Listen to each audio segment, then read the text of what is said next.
The US President Joe Biden has spoken with the Israel's Prime Minister Benjamin Netanyahu on a phone call. The White House said Biden and Netanyahu reviewed talks designed to secure the release of some of the Israeli hostages, coupled with an immediate ceasefire in Gaza.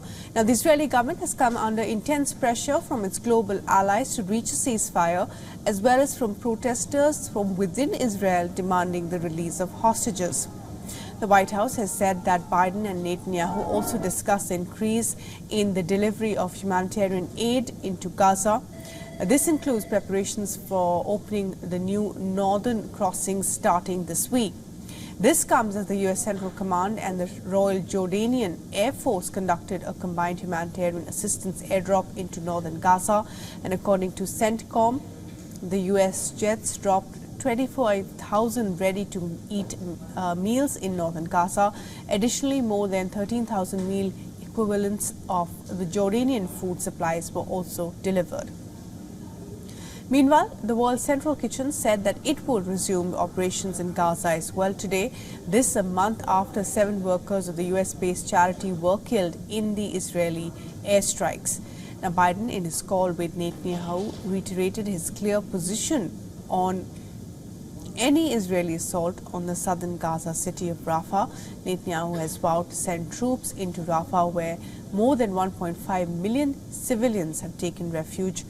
And this comes as the Israeli airstrikes on 3 houses in southern Gaza city of Rafah killed 13 people and wounded many others. Hamas media outlets put the death toll at 15. Meanwhile, Hamas has said that it had no major issues after reviewing Israel's latest proposal for a long-sought truce and hostage release deal in the Gaza Strip. Egypt, Qatar and the United States are trying to mediate a new truce for months now. A senior Hamas official said that a delegation will arrive in Egypt today to deliver the group's response to Israel's counter-proposal.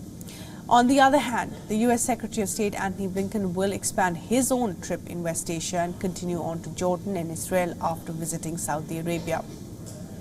In his latest, the U.S. Secretary of State has met Saudi Foreign Minister Prince Faisal bin Farhan Al Saud in Riyadh as well.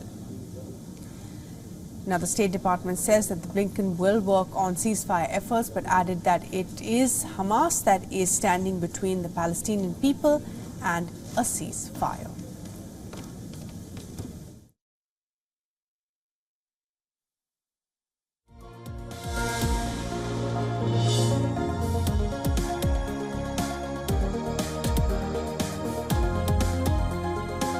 That's going to be right at the top of the list for Secretary Blinken, to keep pushing for this temporary ceasefire. We want it to last for about 6 weeks. It would allow for all those hostages to get out, and of course to allow for easier aid access to places in Gaza, particularly up in the north.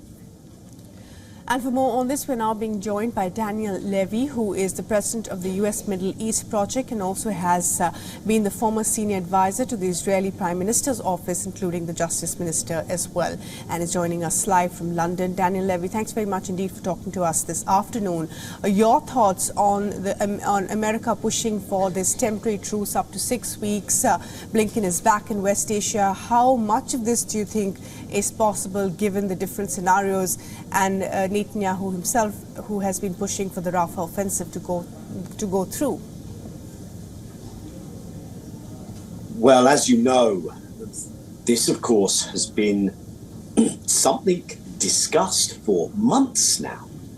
Because if people cast their mind back, you may well remember the images of a successful mediated ceasefire that was brief, only lasted several days, in which a significant number, 100 plus hostages, were released from Gaza. This was in late November.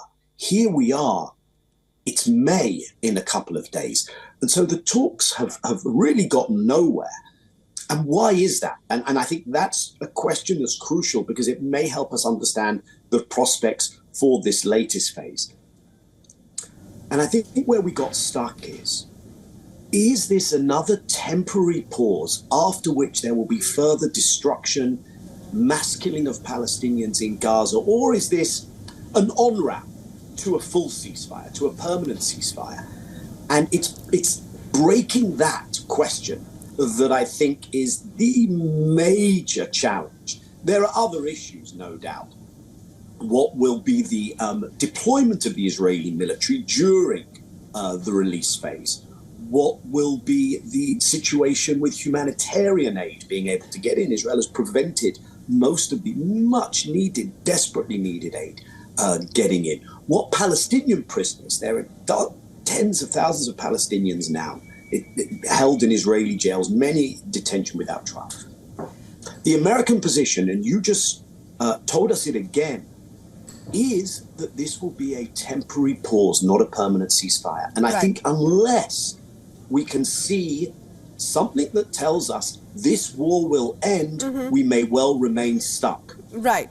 You're right, Daniel Levy, that it's 200 days plus and we're still, at status quo and there's only widespread devastation. But there are a few things that have changed for both Netanyahu and for Biden. Domestically, there are a lot of protests, whether you see it in U.S. campuses or you see it on the ground in Israel. There's also increasing international pressure on the moral obligation of America to push its ally in West Asia.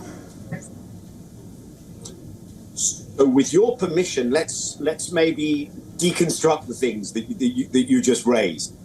Let's start with what's going on domestically in Israel. There has been an intensification of the protests on the ground. Real anger. It's led by members of the families of those being held hostage, but it goes much deeper. It brings in those who were opposed to the rule and the coalition of Prime Minister Netanyahu even before October 7th, where there were mass protests, so-called pro-democracy protests. Many, perhaps the majority of the remaining hostages are probably no longer alive, and many have been killed during Israel's military actions. These people are desperate. However, and this is crucial, what you don't see is political pressure on Netanyahu. In fact, the public and certainly the political class still back the continuation of the war. There is confusion over what should be prioritized, hostages or war. And Netanyahu has tried to say there's no clash there. Of course, there is a clash there. That's one thing. Then there's the American domestic situation. These scenes that, for a generation or more, we haven't seen on American campuses. It's spreading nationwide from coast to coast. Incredibly aggressive police action in response. We've seen professors being grappled to the ground, heads smashed against concrete. This is not about a hostage release. That may be part of it. This is a much bigger question of America being the essential, indispensable enabler of the destruction, the killing, the genocide case now before the International Court of Justice of Israel in its actions against the Palestinians, because throughout these 200 plus days, American weapons have continued in a conveyor belt to Israel. And without those, not defensive, but offensive weapons, this could not continue. So that's domestic pressure on Biden. But Biden thus far has not really responded to that pressure. The third vector you mentioned is the international pressure. America being isolated largely in the UN, America looking to most people in the world like a country that really only cares about international law and the rule of law and the international so-called rules-based order when it's convenient, but ignoring it when America is the one providing the aggressor, the violating party with weapons. None of those things, though, and let's be clear, none of those things have led to America actually putting pressure on Israel. There's no yet American push that says, if you don't stop doing this, we will stop the weapons. And that's been conspicuously absent. Yeah, true. Daniel Levy, thanks very much indeed for joining us with the very latest on your thoughts. And clearly there's double speak there from the United States. They're still funding that war and then also airdropping, humanitarian aid. So Biden needs to take a clear position there on that. Daniel Levy, a pleasure talking to you. Thanks very much. Thank you. For all the latest news, download the WION app and subscribe to our YouTube channel.